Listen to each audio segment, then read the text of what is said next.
Hello there, people of the internet. Has this ever happened to you? You're talking with your buddy, and your buddy breaks out some sort of rifle, and he says, "Oh yeah, this thing's a Tack driver. I can hit the wings off a fly at 100 yards." And you're like, fantastic. And he's holding like some old wood and steel milsurp that's nearing a century old, or somewhere around that age, that ballpark. Yeah, yeah, I've seen that happen a whole bunch of times. Their tack driver rifle. A lot of times, whenever this has probably happened a dozen times now. I should make a list at how often this happens. Whenever I have somebody break out something and I'm like, oh man, that's cool. That's a tack driver of a rifle. Fantastic. I am glad that you have such an accurate gun. Let me. Actually, this is a bad example because this one still has some meat left showing on that projectile. Let me find a more shot out example here. I don't think any of these guns are shot out. Like, I was gonna try and find one that was shot out that would fail a bore test, but man, all of my stuff is just so good. How about that? Nah, that's good too. Ah, here we go. This one will probably fail. Okay. So you're like, yeah, you got yourself a sub MOA gun or whatever wild claim it is that they make, and you grab the rifle and you grab the projectile, the rifle shoots, and it just absolutely sinks into the bore. And it's clearly not counterbored because it's like the neck of the cartridge isn't just dropping into the barrel, and you're like, huh, this rifle is completely shot out. How accurate did you say it was? Oh, it's an absolute tack driver. And then I'm left thinking to myself, whenever these guns were made, like a literal century ago, the standard of accuracy for these rifles was 4 to 6 MOA.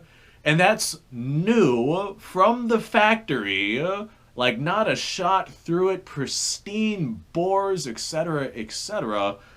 And you're looking at 4 to 6 MOA, and that's like your standard of accuracy for most of your military surplus firearms, including your quote-unquote tack drivers. And then you go out to the range with these guys with their tack driver rifle, and you shoot at something at, say, not even 100 yards, we'll call it like 75 yards, and they miss probably about half their shots. You're shooting at some steel, and they love when they hit the steel. The steel is probably about, I don't know, this big. We'll call it a 6-inch plate at the 75 yards. Normally very easy to hit with any sort of precision rifle. But they insist on using iron sights because iron sights are, of course, superior. They make about half their shots on that steel and call their rifle a tack driver, despite the fact that their group size is probably about twice the size of the steel itself. But they managed to get a couple of hits. So I'm sure that this has happened to a lot of people. As you shoot these guns more and more and more, they get more and more and more worn out. A lot of these guns, although they take like sometimes 10,000 plus rounds to be able to completely wear out a barrel, and even then sometimes you can keep going with that barrel, even though you're going to get even more abysmal accuracy. Many of these rifles have been around through some of the greatest conflicts that humanity has ever seen, and many of them, I'm sure, have fired an obscene number of rounds. As a matter of fact, I got a couple of firearms in my closet back there that are so horrendously shot out that I can take a bullet, like the actual projectile, drop it into the barrel, and it drops through the entire barrel and comes out of the receiver. I got a particular Carcano in mind where that happens. No, it was not drilled out. I look down the barrel. Those are not drill marks. Those are dunes and valleys. That's from it being shot out, which takes an obscene amount of shooting. And whenever you think about the different conflicts that a lot of these old guns have gone through, many of them have gone through both of the world wars. I know a lot of people say 2 world wars and they think about the 1911. Some of these guns have literally gone through 2 world wars. Not just saying it won 2 world wars, but like they literally endured the 2 world wars and they're still up and going. I'm sure I got a couple of here, or a couple over here that fall into that category. Maybe not out here. I got a Vetterli rifle here. I got a couple of Vetterlis inside the actual closet itself, and some Italian rifles that are from the First World War, and some Enfields that are from the First World War that have clearly seen use in the Second World War as well. But long story short, these guns have been shot a lot. And that standard, pristine bore accuracy of 4 to 6 MOA simply isn't there.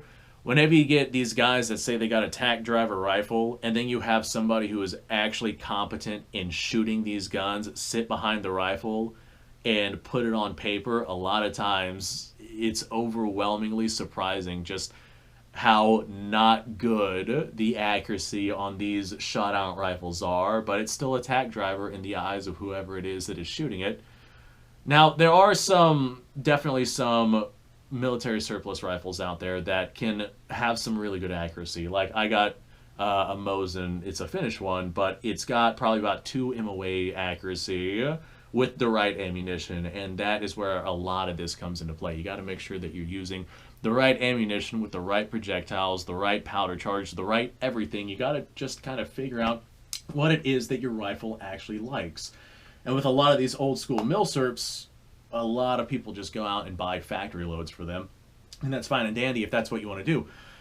But these factory loads aren't really designed to give you the best performance and the best accuracy with your rifles. They're more or less just designed for you to be able to take them out and shoot them and enjoy being able to pull the trigger and have it go bang.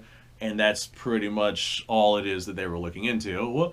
If you manage to find yourself a military surplus rifle that is not completely shot out, that has fairly decent accuracy with factory ammunition, that is 110% an anomaly. And whenever I say decent accuracy, I mean like 2 MOA or less.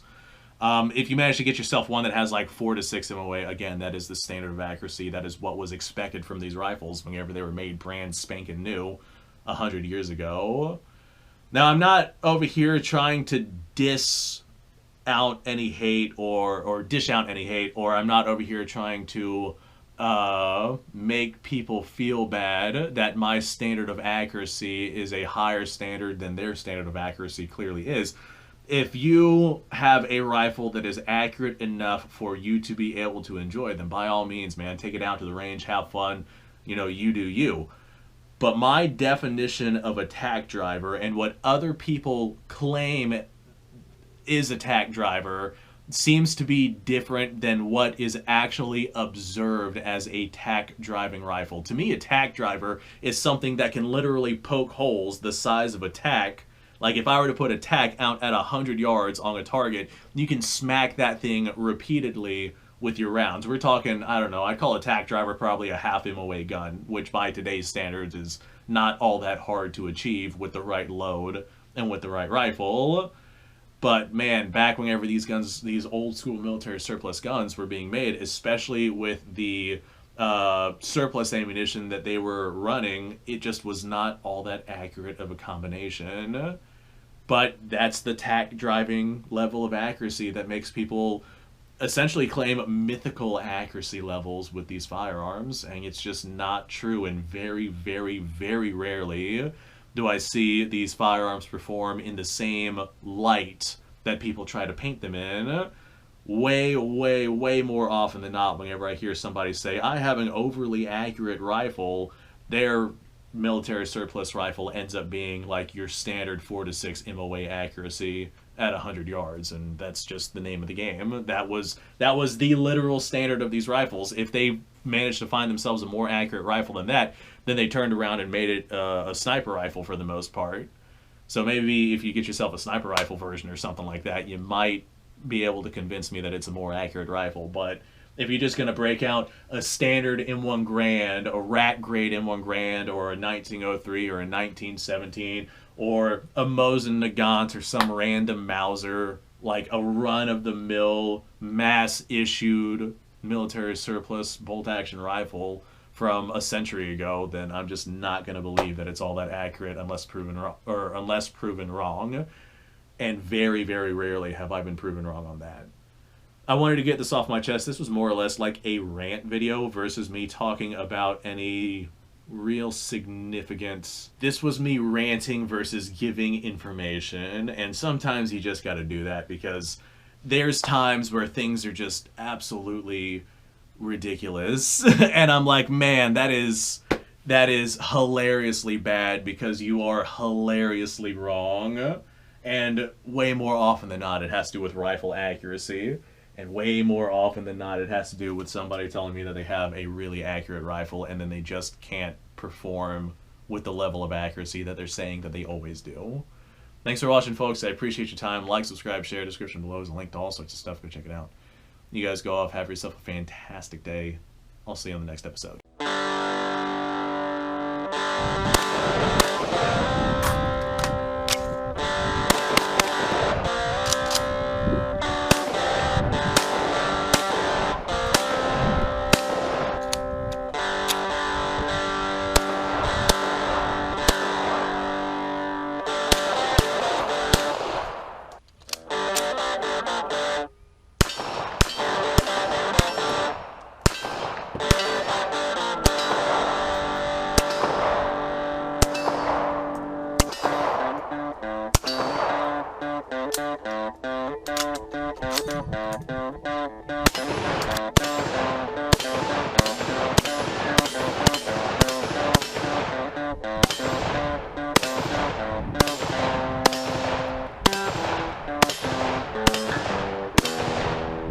Been a little while since I've done this.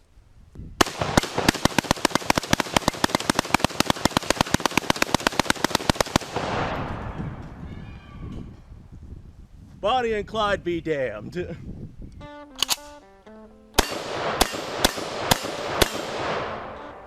poor man's Garen.